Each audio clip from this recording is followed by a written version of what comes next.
I don't know if you want that. Welcome, It's 5 minutes long. Thank you for coming. Oh, okay. Okay, I think there we go. I'm Marc Levin with TPPF and Right on Crime. Thank you for joining us today for our panel on overcriminalization.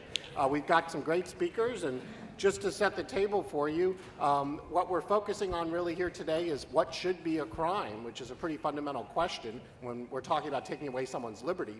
And in Texas, of course, we have the penal code, which lists the traditional crimes, stealing, murdering someone. We can all understand those. But then we have over 1,500 offenses outside the penal code. And that's where things get really strange, like the 11 felonies relating to harvesting oysters.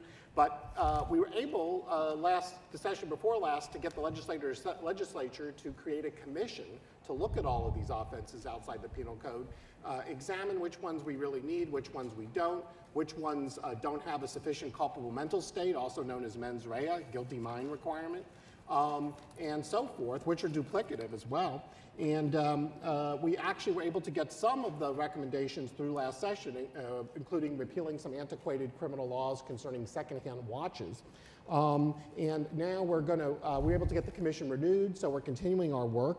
And I'm really delighted that Arif has been appointed along with me again by Justice Heck to pursue this work during this interim and provide additional recommendations for the legislature. You know, a lot of the problem comes in the area of occupational licensing, which you'll hear more about today.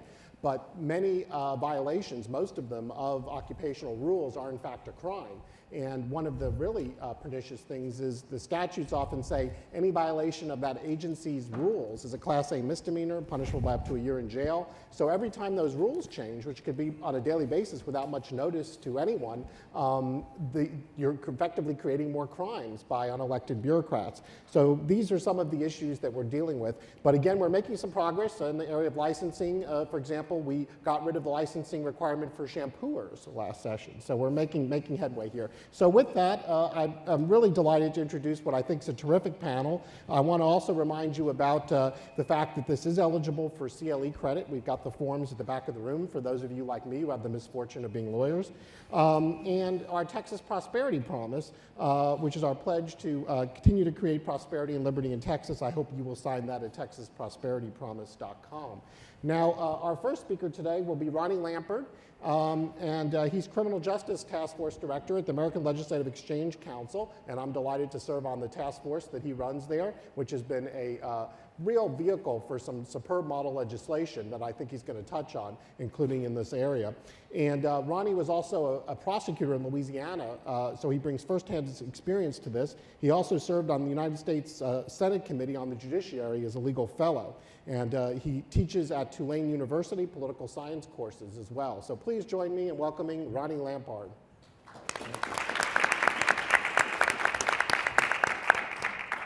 Well, thank you, Marc, for that introduction. Very happy to be here. It's always a pleasure getting out of DC at any time of the year, but especially during the wintertime. It's always nice to come back down south. So, topic today I'm very, very passionate about is overcriminalization, mens rea. I just wrote a white paper on that. It should be distributed out, the state factor, where I just want to let you know the Doors lyrics and AC/DC lyrics in the title of the state factor are completely coincidental and not at all intentional. I did not have the mens rea to do that, so please forgive me. So what Marc touched on was really what I touch on the paper is the growth of the administrative state and how that has led to the promulgation of regulatory crimes.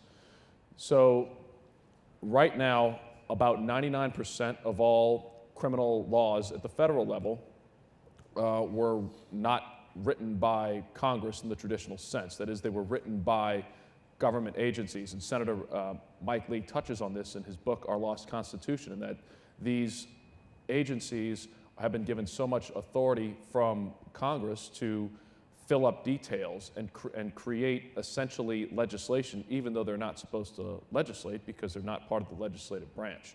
So as a result, you have things like bringing a bicycle into the Department of Health and Human Services that is a crime because of certain catch-all provisions, the way statutes are written, and because of the authority Congress has delegated to agencies. And because many of these crimes, because there are so many crimes, and many of these crimes do not have a mens rea or criminal intent protection, people oftentimes don't realize that they're committing a crime. They have no guilty mind. So many states have actually passed a default mens rea or criminal intent protection law. And most recently, those two states were, I can think of Ohio and Michigan. So even though Ohio and Michigan may disagree very sharply about Buckeyes and Wolverines, they do agree that, in fact, there needs to be a mens rea protection. Of course, Texas has had this for a while now, and about 15 other states have also passed a default mens rea provision. And that helps given the sheer number of criminal laws. At the federal level alone, there are 300,000, roughly 300,000, no one knows for sure, crimes that were created by an agency, regulatory crimes, and there are roughly 5,000 criminal statutes created by Congress. So you look at the turn of the 20th century, the number of criminal statutes were in the dozens. And for example, the Dodd-Frank Act has, I think, about 20 criminal statutes within it in and of itself. So that's one statute has more crimes in it than there were at the turn of the century, so the 2 centuries ago. So I'm looking forward to a discussion on this panel. Thank you again for having me, and looking forward to it. Thanks so much, Ronnie. Thank you. Well, and I definitely encourage you to go to alec.org. You can see the default mens rea legislation, also the rule of lenity, which basically says if there's 2 or more reasonable interpretations of a statute, i.e. if it's ambiguous, then you adopt the one that's favorable to the defendant, the one under which the conduct would not have been a crime. Let's move now to Representative Matt Rinaldi, who was elected in 2014 to the Texas legislature, representing the northwestern portion of Dallas County. He sits both on the Judiciary and Civil Jurisprudence Committee, as well as the Agriculture and Livestock Committee, and works as a commercial litigation attorney. Representative Rinaldi, thanks so much for being with us. Thank you. Thank you for having me. I appreciate it. I was actually on this panel, I think it was 2 years ago, talking about overcriminalization. I was very much in favor of reducing the amount of criminalization in our Texas laws at the time. And it was funny because when we prepared for this panel to see what's changed over the past session, my staff gave me a list of very few bills we actually passed that dealt with the topic, and I voted against all 3 of them. So the reason why is something that I suspected that was happening when we were going through session as proponents of reducing the overcriminalization problem in Texas law. I thought the movement to do so was a little bit unmoored. It had become too simplistic in the way that positions were taken on these issues. For example, if there was a law that created a new crime, obviously it would be opposed. If there was a law that reduced a penalty, any penalty for any crime, that would be supported. So there wasn't much thought to a goal in our criminal law, and does our criminal law serve our purposes? For example, I mean, we obviously have an overcriminalization problem. I just printed out an inventory of Texas offenses by category. These are all felonies in Texas. And you look, there's probably about 20 or 30 per page, and I have a whole book here of them. And I mean, you have such things as fraud in a fishing tournament, and that, by the way, is a 3rd-degree felony. And you have making a false affidavit with regard to a county mutual insurance company. Making a false affidavit should be illegal anyway. I don't know why we have these modifiers. A lot of them are occupational licenses, operating a public grain warehouse without a license. So we have all of these offenses. And by the way, I looked for the ones that I thought should be in there, like driving too slow in the passing lane, and that's not in there. But it should be. So, you know, we have all these offenses, and the approach we took last session, where the main bills dealing broadly with it, were number 1, allowing the courts to take an indigent defendant who was fined and taking their income into consideration in determining whether or not to reduce the amount of the fine or let them off with community service.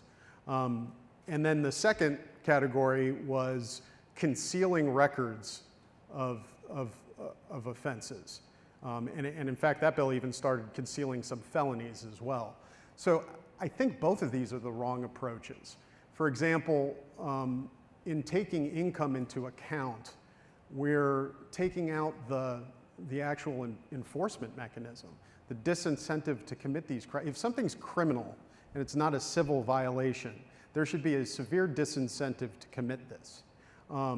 Secondly, in terms of concealing it, employers, other individuals have a right to know. The trials are public. We have a right to know who's actually been convicted of especially felonies. So I think that's the wrong approach. I think the approach should be reducing the number of crimes. I think the problem is individuals leave the house and may commit several crimes a day without knowing it. And well-meaning people who are committing crimes that are not malum in se, they're just prohibited because of regulatory reasons. They're not morally, morally culpable crimes if we think of it in the most simplistic term. They're regulatory crimes. A lot of them are promulgated by administrative agencies, even on a state level. I think the fraud in a fishing tournament was a state agency rule as well from Parks and Wildlife, but I'd have to check to make sure. So I think that's the issue. We need to focus on making sure that individuals, when they leave the house, know what's prohibited, because our criminal law is so simple that we all can follow it, that it's intuitive, it's in our moral fabric. To know what the criminal law is, at least generally, in the bounds of that. And then once somebody does violate that, then we punish it severely in order to protect other individuals in our society from those individuals who commit those crimes. I do think we made some progress last session in some areas. One was occupational licensing. One of the bills that I passed or passed as an amendment onto another bill was the decriminalization of church security, which I think was very important, especially in light of the tragedy that happened a couple weeks after that bill went into effect. But for example, occupational licensing, because somebody wanted to protect private security services and force churches to pay for private security, it was actually a crime for a church to do something as simple as have a meeting to discuss an active shooter plan. It was a crime, actually, interpreted broadly. It could even be a crime to direct traffic in your parking lot, to take tickets at a door, to lock your door. It was actually a crime to observe somebody, to do anything that directs the movement of people or vehicles. And in case that wasn't broad enough, the last section of the statute said anything close to these things as well. So it was incredibly broad, and we repealed that. It was actually a state jail felony for the second offense to have a meeting to discuss church security. I mean, that's insane. So I think we need to be more, I don't think we need the shotgun approach to our overcriminalization problem. I think we need to reduce the number of crimes and keep the penalties severe for those crimes that are so morally culpable that it's intuitive to us, and get rid of these these occupational licensing crimes. Well, thanks so much, Representative Rinaldi. Really appreciate that. And I think our next speaker, Shannon Edmonds, has been on this panel, I think, for virtually every year I can remember. But always a pleasure to hear his insights on this, especially as a former prosecutor and now Director of Government Relations at Texas District and County Attorneys Association. And he's responsible for a lot of publications, I think, as well as our Twitter feed, which is quite interesting to follow. And but in particular, they put out a publication that lists all of the crimes outside the penal code that's annotated and updated after every session. Definitely recommended for your bedroom reading. Previously, he was Assistant General Counsel to George W. Bush and Policy Advisor to then Lieutenant Governor Bill Ratliff. Welcome, Shannon. Thanks for coming. I believe you've got a PowerPoint as well, so let's make sure we've got that spooled up here. Thanks, Mark. Thank you for having me again. I think maybe the first time that you and I started to work together was on this issue, when you brought up the fact that this is something that conservatives and people in the law enforcement community might share a common goal, because frankly, your prosecutors back home have plenty of work and they don't need new crimes, right? Ronald and I didn't go to law school because we wanted to prosecute someone for, any of the things that you've talked about here. That's almost more administrative or civil in nature, and when you bog down your criminal prosecutors doing that kind of work, crime victims are the ones who suffer because their cases don't get the attention that they need. So Marc and I have been talking about this for a long time. Where are we going today, Mr. Peabody? And so let's get on our Wayback Machine and go back to, I think maybe the first time we had a full panel on this was in 2010, which, hey, my Longhorns were still good at football then for about 4 minutes until Colt McCoy got injured. The first iPod came out, right, or iPad. Flash mobs, remember those? They were all the rage, okay? And TPPF had a panel on overcriminalization of business crimes. So after that, we look at the following session. How did we do? Now, one of the things that we do at TDCA is we track the number of new crimes that the legislature creates every session. And unfortunately, the very next session, the Texas legislature created 51 new crimes. But we did see some progress a couple sessions after that, and then we kind of backslid a little bit last session. So I'm hoping this is maybe 2 steps forward, 1 step back, and that we can make some progress here. But nobody, until I think we started doing this about 15 years ago, nobody was following the creation of these new crimes. And we haven't been able to figure out any rhyme or reason to why it goes up in one session or down in another. I do think that the legislature has made some good strides, especially the House recently amended their rules that govern how they do business to require more notice be given to representatives on the floor when they're voting on things to say, hey, this is going to increase a punishment or this is going to create a new crime. What I think we may need to do more work on is making sure folks look at that when they're trying to decide whether or not to vote for that legislation. The other thing that surprised us when we started keeping track of this is how many new crimes there were, right? And that's each individual session. So add them together. I mean, you're talking over 200 things that used to be legal are now against the law over the past 10 years. And those things rarely go in our penal code. They usually go in the occupations code, which is where a lot of that church security stuff was. It goes in the health and safety code. It goes in the business and commerce code. So it's hidden, even from the practitioners who are supposed to be enforcing it. And if you're going to hide a crime, what good does it do anyone if no one knows it's a crime, both the person who may allegedly be committing it and the people who are supposed to be enforcing it? It doesn't make any sense. So we need to get a better handle on this. I have to give Lieutenant Governor Dan Patrick a hat tip. He clearly saw my presentation ahead of time because he mentioned at lunch today that in California there is a proposal to make it a crime for a waiter to give someone a plastic straw until it has been, or unless it has been specifically requested by the diner. And it's going to be up to a $1,000 fine and up to 6 months in jail for this. Now, this isn't going anywhere, I don't think, but it got filed. And it's an example of how people laugh and forget about it, but there are more serious examples of this in criminal law. And one of them is happening in the Dallas-Fort Worth area. I don't know if you've heard of the case of little Sharon Matthews. She was a 3-year-old girl whose parents are charged with killing her and basically leaving her body out to be found, but they never reported her missing until it was much later. And there is now a move among some people who are very offended that this happened to poor little Sharon, that we need to change our state laws to address this. And they're a group called Love and Justice for Humanity. Don't you love that? I mean, who could say no to that, right? And this is off their GoFundMe page. They are currently soliciting funds to help them create a 501c3 so that they can advocate for changes in laws. They say they're working with legislators. They want harsher punishments for parents and guardians who do not report their child missing. They want harsher punishments for people who pay or who fail to report child abuse. Again, these are things that are already against the law, but they want to make them more against the law than they already are, on the theory that the criminals who ignored the crime before will now pay attention, that it's more serious.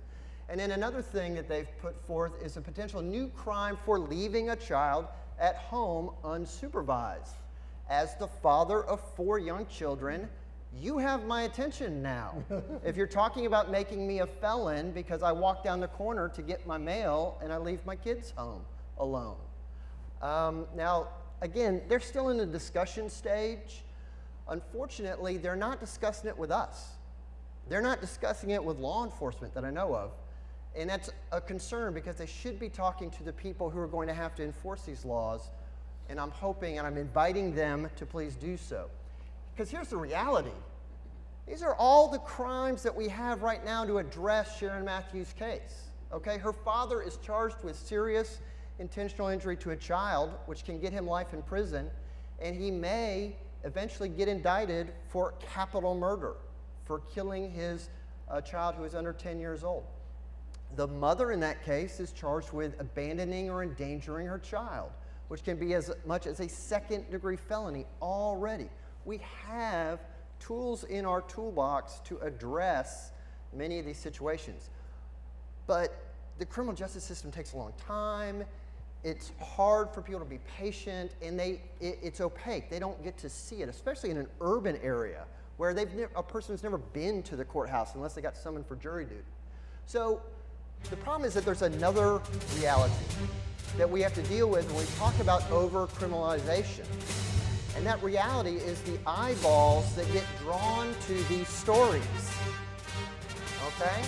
We have an outrage machine industry that sensationalizes these cases and creates in the viewing public a desire to do something right now. And the problem is that you end up with this, which is a cartoon from Pennsylvania on the heels of the Pennsylvania legislature responding to the Penn State Joe Paterno, Jerry Sandusky child abuse cases a long time ago, okay?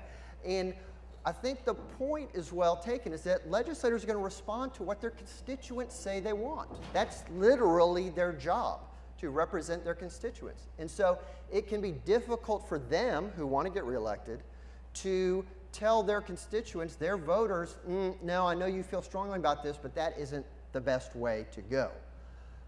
That can be our job, though. We're happy to sit down and talk to those people and explain to them what else is out there, what the potential downsides can be to it, because I think most people who come to this conference probably agree with this sentiment from despair.com, right? I mean, if you think the problems are bad, wait till you see our solutions.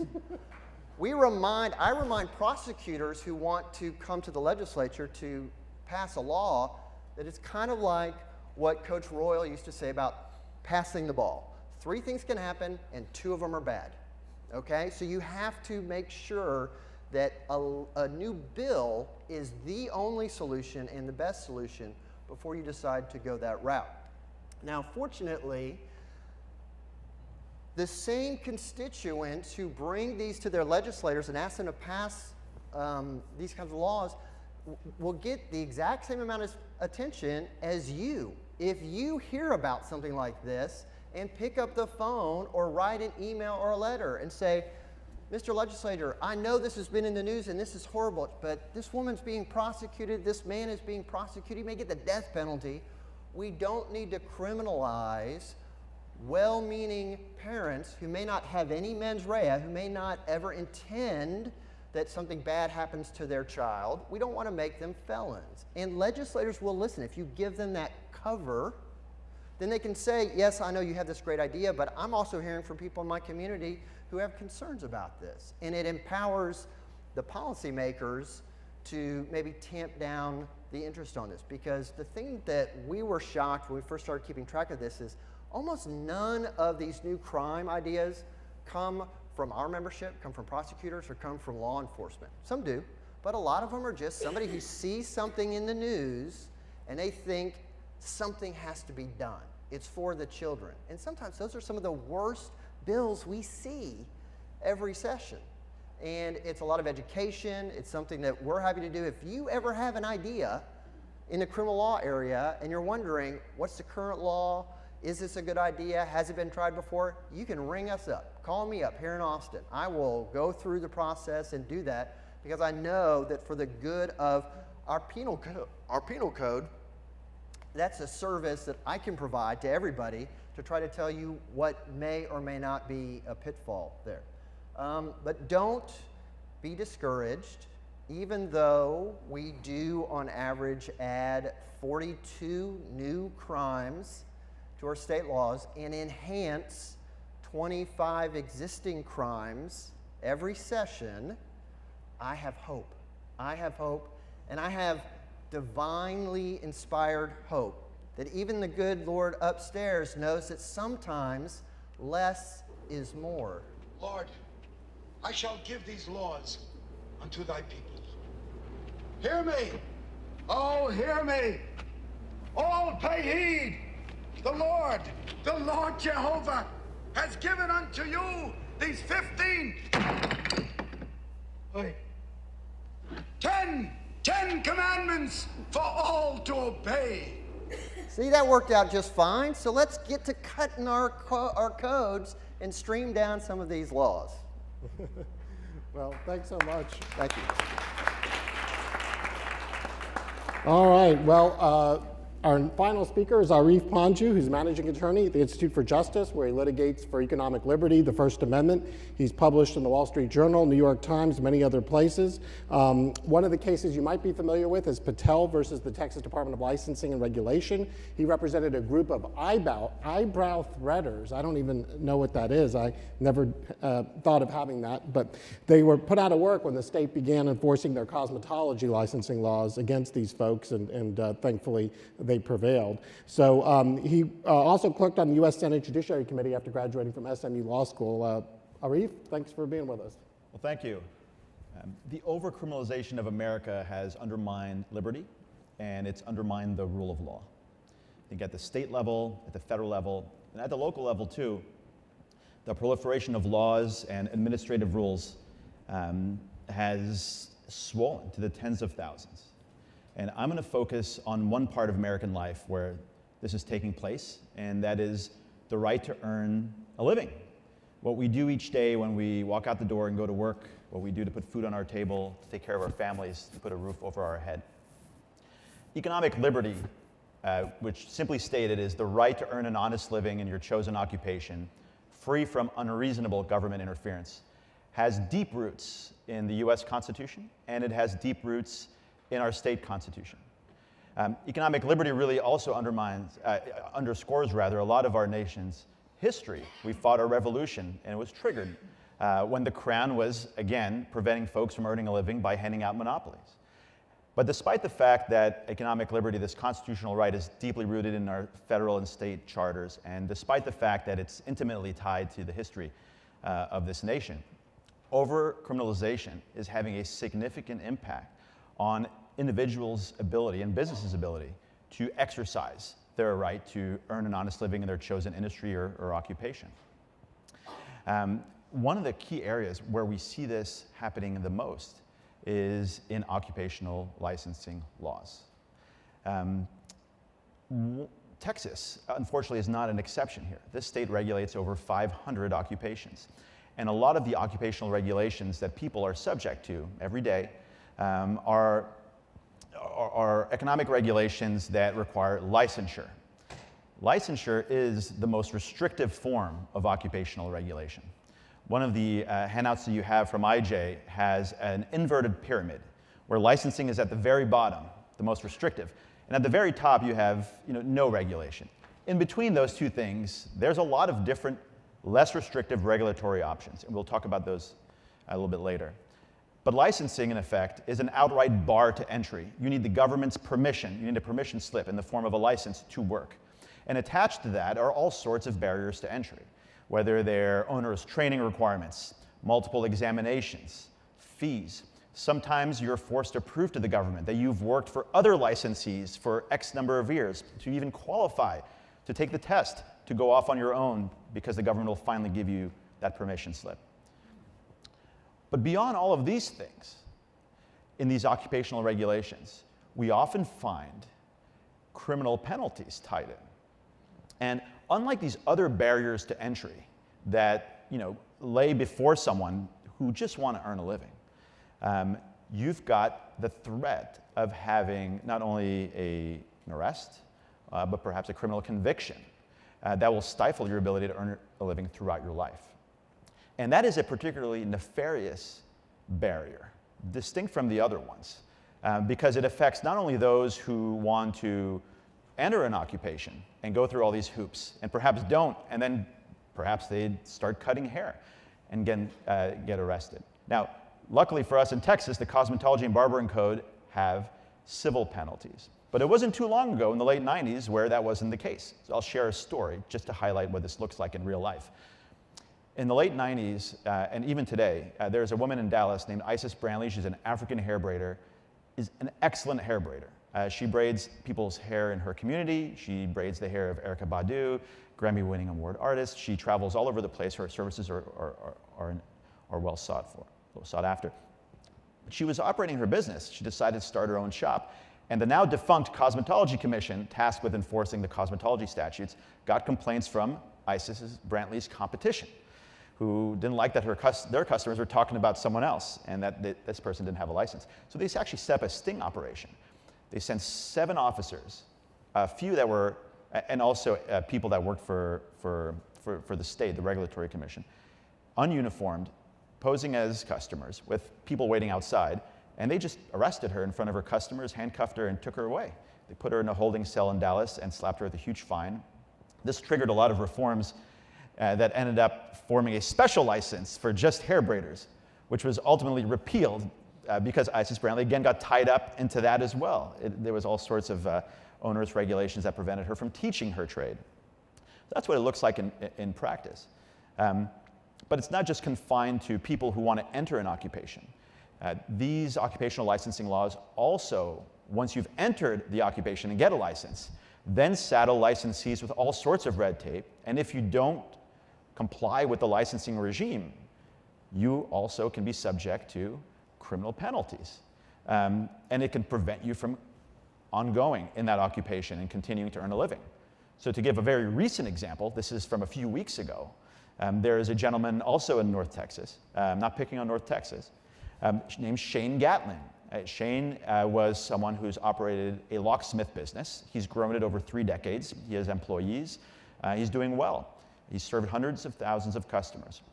And before he was licensed, and his license has been renewed dozens of times, a dozen times, but this last time where he needed his license renewal, the private security board decided, no, there's actually a problem here.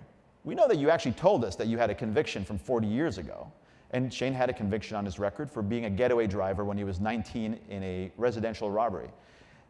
He got probation, he completed that, he ended up becoming a locksmith, he got his license, he disclosed this conviction way back when, and he had his license renewed. But this time, they decided to bring that up and not renew his license.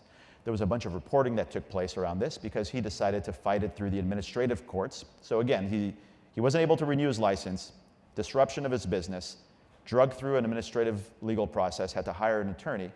The recommendation from the administrative law judge was to let him renew his license. And the private security board ultimately did that.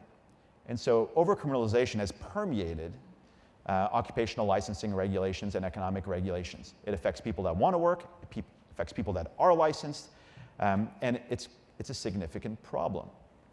Now, the good thing for Texas is that we're talking about this issue. The good thing is that there's representatives that are working on this issue, and that there's folks that are engaged in the law enforcement community and in the legislative side, policymaking, that all identify these things as actual problems that need to be taken care of. And so there's perhaps 2 important things I think that could help steer things in the right direction. One involves policymakers and lawmakers. The other involves the courts. On the legislative side, there needs to be a fundamental rethinking of how we regulate people's livelihoods, how we regulate their occupations. Texas used to regulate one occupation with a license, doctors, way back when this was a republic, Texas. Today we're up over 500. And one of the reasons that overcriminalization has permeated these regulatory schemes is because of licensure, because it has a mandatory barrier to entry where you can attach all sorts of red tape and penalties to it. So the key is to shift that away from licensing to less restrictive regulatory options, whether it's simply requiring registration with the government, whether it's simply requiring someone, if they want to, voluntarily, to get a certification by completing a bunch of things and proving that they can call themselves a state-certified whatever, or bonding, or disclosure. There's all sorts of less restrictive things other than licensing, and reserve licensing to very select occupations. Now, I know that will anger a lot of folks that represent licensees who lobby for more laws and make their license a greater barrier to entry, less competition, higher prices. But lawmakers have introduced these bills, and they're getting reelected. And they have great stories to tell on what they're trying to accomplish, and more lawmakers should join in. On the legal side of things, in the courts, Texas is one of the few states in the entire country where your right to earn an honest living now receives meaningful constitutional protection. In most states, especially under the federal tests that are applied in these cases, the government can make up the reason for the law. Evidence does not matter. In fact, the judge is tasked, and oftentimes, with helping the government justify the existence of the law. There's all sorts of due process problems there. Usually you should have a neutral adjudicator, not an Article III co-counsel on the other side. And what happened here in Texas, first in the Fifth Circuit, is that the Fifth Circuit said, look, the government can lay out their reasons for a law, but plaintiffs get to adduce evidence and use evidence to undermine those justifications, and laws can get struck down. Economic regulations can get struck down. And they struck down a licensing law on funeral directors that prevented the monks of St. Joseph Abbey from building their caskets and selling them to the public. A very controversial thing, but a great ruling for economic liberty. It was the first time that an occupational licensing law was struck down in the Fifth Circuit since the New Deal. In 2015, 2 years later, in Texas, at the Texas Supreme Court, in a case that involved eyebrow threading, and I recommend eyebrow threading to everyone, although perhaps it's anyways, you should go try it. You should go check it out. In a case that involved eyebrow threading, which is a practice of using a piece of cotton thread to shape eyebrows and pluck little tiny hairs, the case rose up to the Texas Supreme Court because the courts were unsettled on what test governs challenges to economic regulations. And the Texas Supreme Court held, in striking down the laws that were being applied to the eyebrow threaders, that, look, you're not teaching eyebrow threading in these courses at the cosmetology schools that you're forcing people to go to. You're not testing eyebrow threading on these exams that you're forcing people to get. So why are you forcing them to get this license just so they can go back to doing what you're not teaching or testing them? And the court laid out a standard of review that said, we have to look at evidence, we have to look at the real world effect of the law, and we have to see whether the law, even if it does have a connection to a government interest, is so unreasonable and oppressive that it fails the constitutional test that's at play. These two things make Texas a special place to do business because it creates a ceiling with respect to constitutional limits, limiting the proliferation of economic regulations. And that really helps on the overcriminalization front because now we're starting to narrow where the focus should be. And so thanks for having me on the panel, and I'm happy to take any questions afterwards. Great, thank you. Well, let me ask one question and before we go to the audience questions, which is, sometimes what we hear at the legislature is, why should you be so concerned about this? Because prosecutors are never going to enforce these laws. And Shannon's absolutely right. Most prosecutors have much better things to do, more important things to do. But it is interesting because I did just find, for example, 2 people in Texas have been charged with one of the crimes the commission recommended getting rid of, slandering a savings and loan. Which they must have had a great lobbyist, those savings and loan associations. So there are occasionally people that do get charged with these, but I wanted to just ask, do any of you see there's a reason to get rid of some of these obscure crimes that are never charged, even if they have never been enforced? Should we still be concerned about them being a threat to liberty? Yeah, absolutely. I mean, the point is, they're the first step to the government abusing its power and targeting specific citizens. I mean, you always hear the Stalin line: "You find me the person, I'll show you the crime." That's basically what we're doing, right? Every one of you is guilty of something. If we look into your past, I mean, it allows the government to act tyrannically. Another issue is, not all of these are obscure crimes. I mean, we had crimes that we were addressing, like failure to pay tolls, and we repealed the criminal part of that statute in the House, and it got put back in conference committee. We also, the occupational licensing laws especially. I mean, these are things people are forced to follow. You brought up cosmetologists and hairdressers. There's actually a bill on local and consent calendar that added a requirement that that hairdressers be trained in domestic violence and dealing with domestic violence. And the rationale for it in the bill was a lot of people talk to their hairdressers about their problems. Honestly. Local and consent calendar, we ended up knocking it off. But another bill got passed that actually requires hairdressers to take training on human trafficking. And that got added to the statute. So these aren't all obscure, I want to point out. And it's important to note where the call for these laws is coming from. It's coming from folks who have both, they have two things. They have the incentive and the means, so the financial incentive and the means to pursue these laws. So in the cosmetology realm, those, if you look at folks that are really active in it, it's the people that own the schools.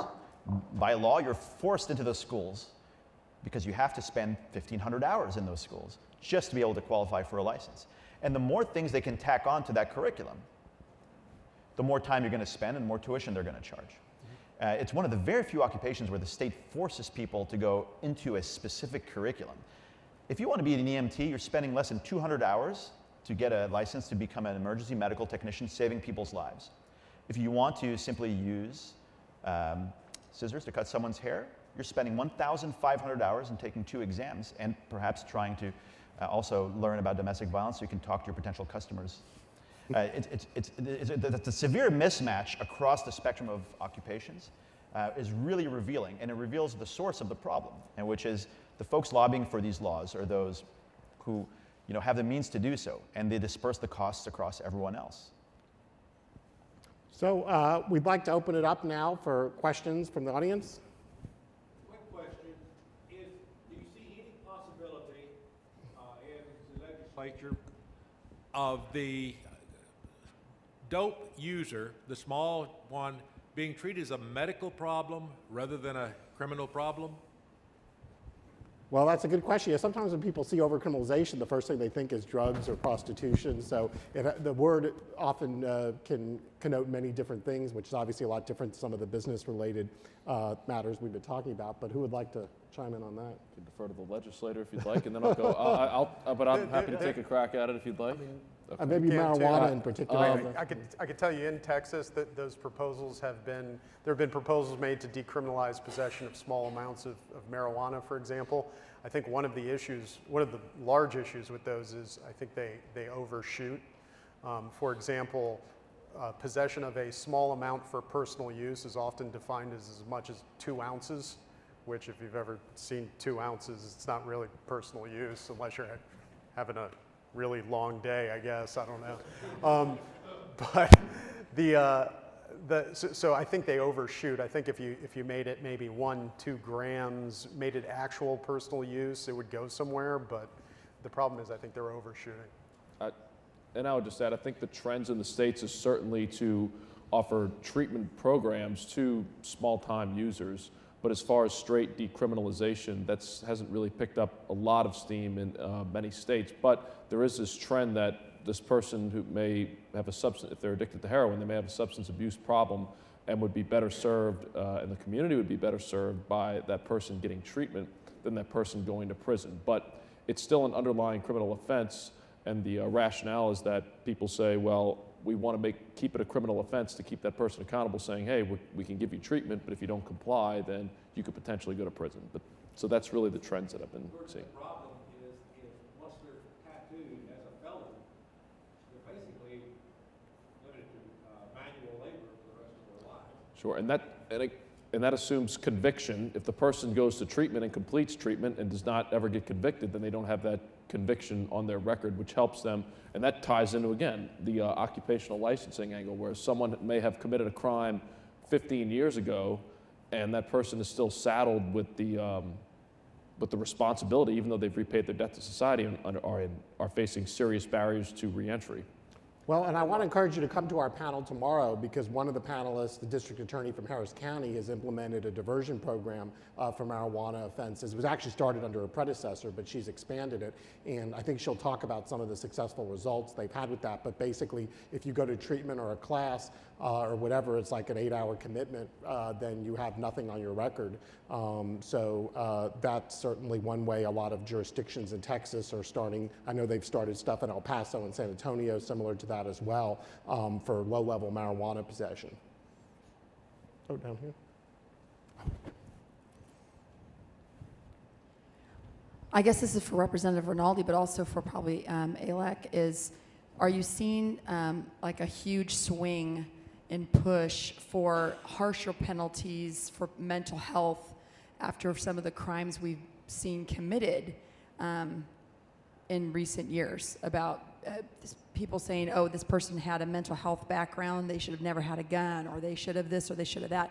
Are we going to swing the pendulum too far in the direction where we label people that really aren't mentally ill as having, you know, a way to overregulate? I'm worried about overcriminalization on the mental health side because we're constantly hearing about needing to, tighten our laws to handle and deal with the mental health issues in our state. So I'm just curious about that.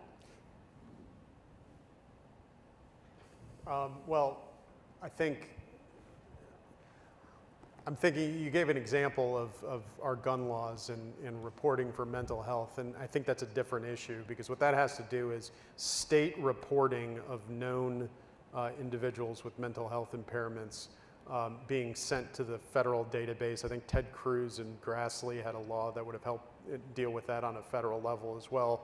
It was filibustered by Democrats, incidentally, but would have helped shore up the background check laws.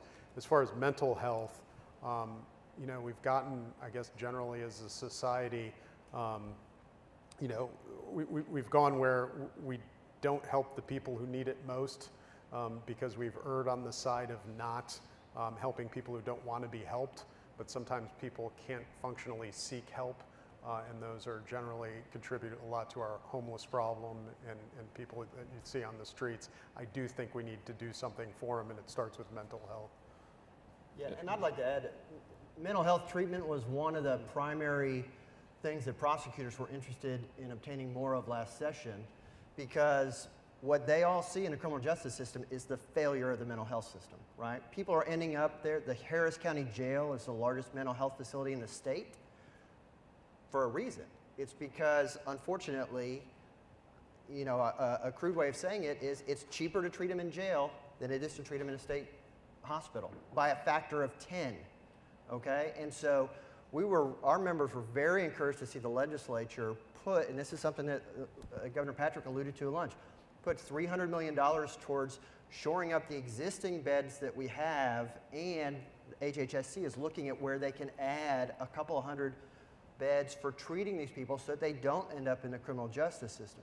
Because, that stat he gave about Texas has grown by 10 million people over the last 15 or so years.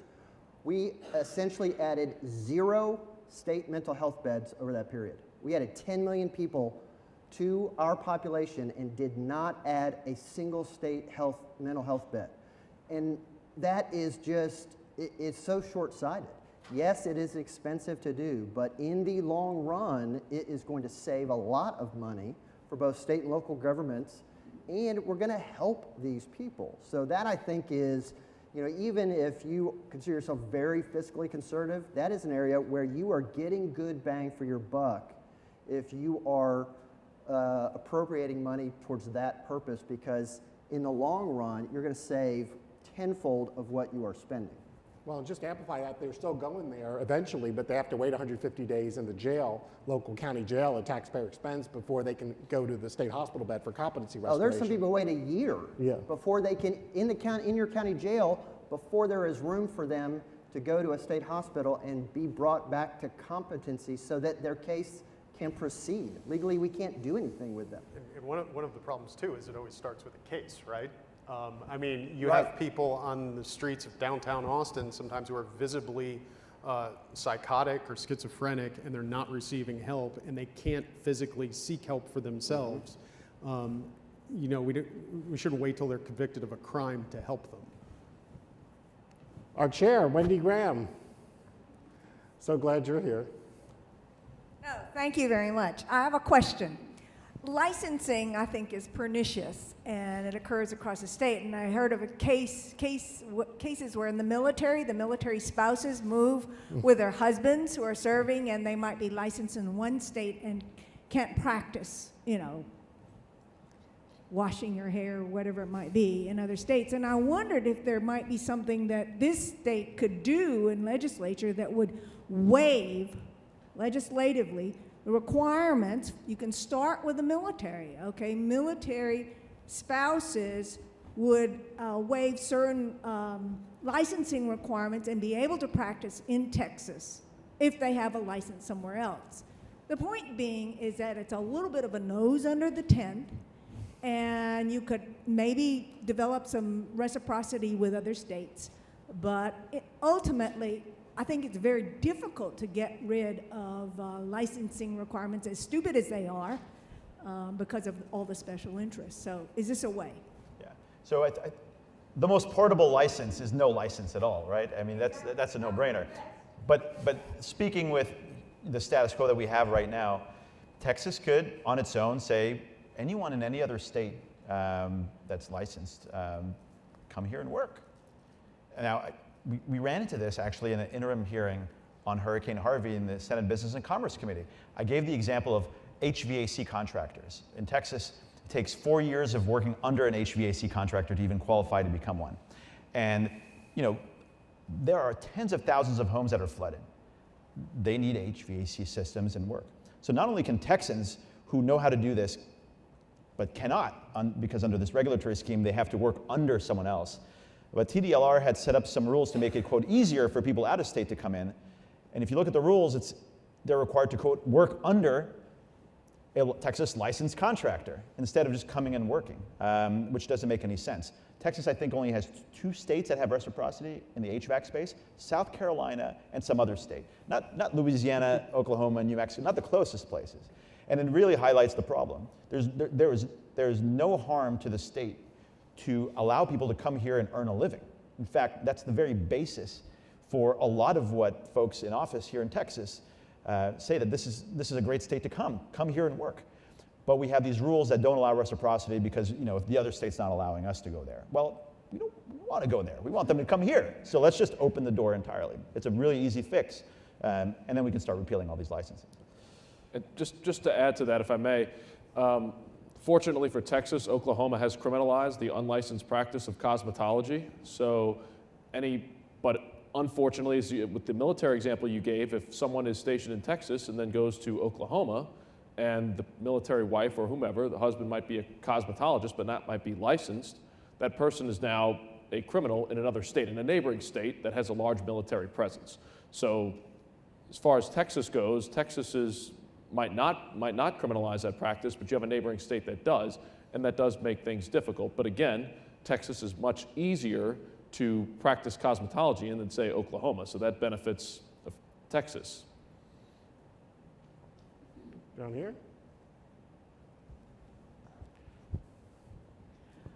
I want to talk about the car seat manufacturers' lobby. They must have a big lobby in the state of Texas because we have grandchildren. And the terror, if you don't have the right car seat for this child. I nursed 4 children for 10 years in the back seat of our car. Now you can't do that. If the child is crying, you got to stop and pull over and nurse the child. Who made up these laws? Yeah, I'm with you. I'm with you on the car seat stuff. I'm around the people all the time who make these laws and think it's a great idea. No, my wife and I were just joking yesterday, actually, when we were talking about when my kid was going to grow out of his car seat, and we were trying to figure out. Yeah, well, we figured we want to buy a car seat we can use for the next 60 years, because that's probably what the law is going to be when he's like 60. Yeah, it's ridiculous. Because it's for the children, right? And the reason why I was the only rep who registered to vote against the cosmetologists taking sex trafficking training was because it's a sex trafficking bill and nobody can oppose it. So, you know, the way that you look at a bill as a legislator, the way that many legislators look at a bill when there's 8,000 bills proposed is, oh, what's that? It's an immigration bill? Okay, I'm for that. Is it a sex trafficking bill? Sex trafficking's good. I don't want to deal with that in my campaign. Car seats protect the children. That's exactly what I'm going to do. And they don't go deeper than that. That's the problem. Yeah, and I'll just say, again, as a father of 4 kids under 12, okay, I've had to buy vehicles large enough to have car seats for all my kids in it so I can take them to school in the morning, because I take them to school every morning. I will say a little bit of me wants to tip my hat to the lobbyists who made it a crime not to have their product. I kind of appreciate that from a professional point of view. But I mean, think about that. They've made it a crime if people do not use their commercial product. It's, I mean, you know, I love my kids. I'm not going to do anything that's going to endanger them. And you can't just, you know, do you have a booster? Do you have to have a 5-point harness? It's very frustrating, and it's in a way discriminatory against against large families. Yeah. And so it's very frustrating to see that kind of feel-good, do-it-for-the-children legislation that no one wants to oppose because they're worried they're going to see it in a flyer in their next campaign.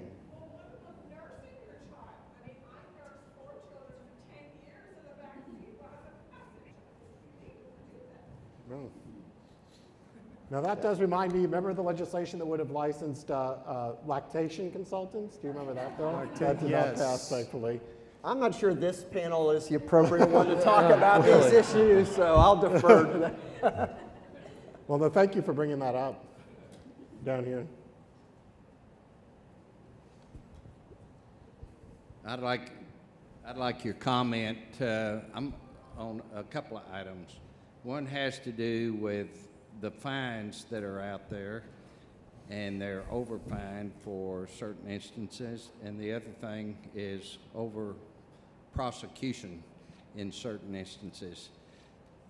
One case in Wyoming, a small rancher got permission to put a little pond and have on a stream that comes through. He was ultimately taken to court, federal, so I'm talking about federal, for damming up. Now, he already had permission from the state, but the feds came in $75,000 a day because of some deal on misusing waterways, damming up U.S. waterways. It was ultimately found that it didn't do that. That never went into any stream that got to the ocean. But $75,000 a day, that's the first question. How do we stop that kind of stuff? And the second item is a guy that I've met, had a CEO of a public company, that did healthcare, new technology for a certain type of surgery. One of his salesmen made a comment, a portion of this technology could not be used for a specific item. They were still trying to get it approved. One of his salesmen made a comment. The feds came in with federal prosecutors, and their intent was to put the CEO in jail. And he spent $40 million to fight this. His board backed him. $40 million, 120 lawyers to fight this case because if some of his salesmen didn't lie so they could put him in jail, then they were filed with a crime. So how can we have prosecutors at the federal level doing that, and when it's all over, which it is now, and nothing's happened to those prosecutors at the federal level? They are still federal prosecutors. How do we get past these two items? And another one, Ted Stevens, you know, there wasn't much accountability for that. Turned out to be a wrongful prosecution. And Shannon, I think you've said in the past that this is, you said at maybe one of our previous panels on this, that it is more of a concern at the federal level because maybe most state prosecutors are just so busy with your those things we're all frankly agree should be crimes. Yeah, I'm not here to answer for, excuse, or defend anything the feds do. I'll tell you that. And part of the reason is because I think as a, and this is just me personally, as a former state prosecutor and our members realize that, the feds have cast the net of their criminal jurisdiction so wide that it creates a lot of resentment among state level prosecutors in that they only take the easy, best cases when there's a dual jurisdiction, and they leave their state prosecutors and local officials with the hard cases or the crappy cases. And so there's some resentment there, but also that it's just what interest is it to the federal government oftentimes that someone is doing something that is already covered by a state offense. Because you can be prosecuted for both. That's legally not double jeopardy. You can get convicted for running drugs by the state of Texas, and then the U.S. government may come over and prosecute you for running those same drugs. And it just doesn't make much sense. It seems to me like it's run amok a little bit. And in many of those cases, it sounds like it's something that Congress has delegated to the administrative branch to create some of these crazy fines that may be appropriate if you're going against somebody with a market capitalization of $150 billion, but not a sole practitioner or a one-man shop. And it's because the criminal law is a blunt instrument. And so it should be used, this is just my personal opinion, it should be used much more rarely because many of this stuff is, I'm sure there were probably other state laws that could have been used and were probably not nearly as punitive in those cases. And then in some, like Medicaid fraud, you have a third layer of government as well. So you can be prosecuted by the AG, the DOJ, and the OIG here in Texas. And then you got a plea bargain with 3 different government agencies in order to try to get them all to agree to a settlement. And if you, go ahead. To prevent, to the point of preventing the growth of crimes and preventing these crimes that are outlandish, ridiculous, if you will, if something is serious enough that a person could go to jail or prison for, Congress should not delegate that authority to an executive agency. Yeah. Congress should make those crimes, not an agency. The elected representatives who have constituents who represent them and who are held accountable to those constituents should be making those crimes, not an unelected bureaucrat. And that's where the vast, vast majority of the crimes come from. And in situations where you have an individual who's saddled with a $75,000 fine per day, oftentimes those are creations of executive agencies. So how many, one of the surprising things to look at is how many laws do you think Congress passes now per year? Just offhand. It's usually about 100, around 100, sometimes a little more. If you look 100 years ago, it was about 100. Congress still passes about the same amount of laws every year. It's the administrative agencies that have just ballooned everything. Yeah, and of course the length of some of those, like you brought up Dodd-Frank, Sarbanes-Oxley, Obamacare, those all had criminal penalties and they go on for thousands of pages. We need to appoint judges also that are going to get rid of Chevron deference and make sure that the administrative agencies have less power. Yes, absolutely. And even what's less than 100 is the amount of economic regulations that courts strike down every year. Courts just got out of the business of enforcing the protections for economic liberty after the New Deal. And the vestige of the New Deal jurisprudence has landed here today in just explosive amounts of economic regulations and almost no engagement by courts. They like to parrot the line, which is really rooted in majoritarianism. Well, we'll just defer to the legislative and administrative branches, whether it's Chevron deference for administrative deference or just deference to the lawmakers. We're just not going to strike it down. Well, constitutional rights were never intended to just be there at the whim of majorities. We're a constitutional republic, and our courts have a duty to treat all rights and enforce meaningful protections for those rights. But putting economic liberty in the constitutional junk drawer and allowing folks to just make up reasons for laws and then the judge rubber stamping them is not judicial review. And once courts get back into the business of striking down laws that just don't pass constitutional muster by looking at evidence and holding the government accountable, you're not going to have the check on the other two branches in the economic realm that our framers intended there to be.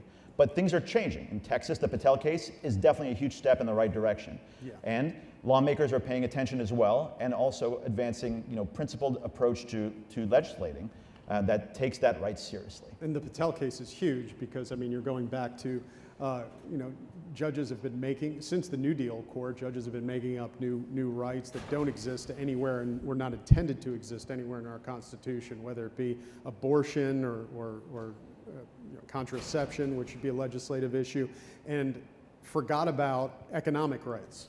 So the property rights enshrined in our Constitution generally are not judicially protected. Congress can tax you up to 100% tax rate, and that would be constitutional under today's jurisprudence. So I do think we need to get back to that. I thought the Patel case was wonderful because it was kind of a return to that. Yeah, and one of the examples is the right to contract in the U.S. Constitution that's been completely read out by the courts as if it doesn't exist. We have some other questions. If not, I will pose one. One of the issues that came up was, in the case involving the locksmith was, do we have another? Yeah. Oh, okay, we'll go you.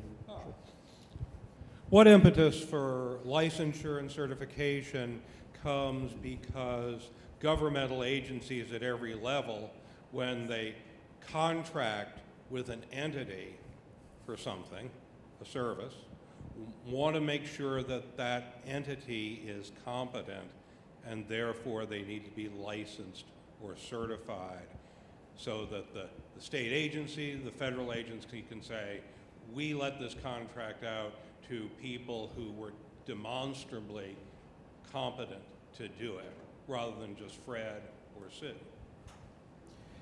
Right. I mean, the easy do a answer certification. Right. They can be voluntary certification. So the state can say, well, contract with people who are state certified, enter the occupation. And to get that credential, a voluntary credential, you do, whatever the government is asking you to do.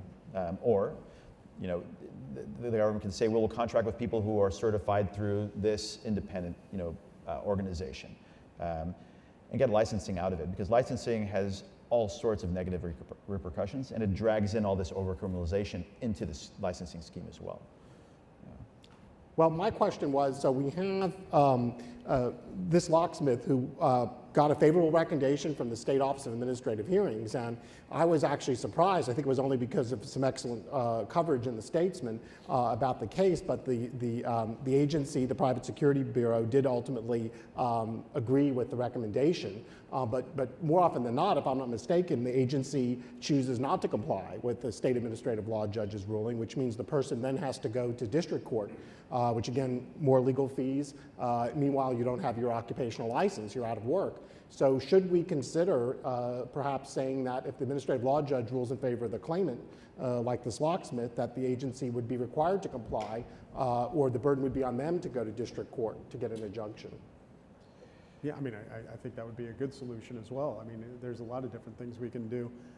That's certainly one of them, I think. I think we need to rethink the way we look at regulation. What we do now is we have criminal penalties for violating these occupational licensing regulations and other regulations as well, instead of prohibiting the bad conduct. And sometimes the decriminalization movement is so focused on reducing penalties that we're reducing penalties for the actual bad conduct too.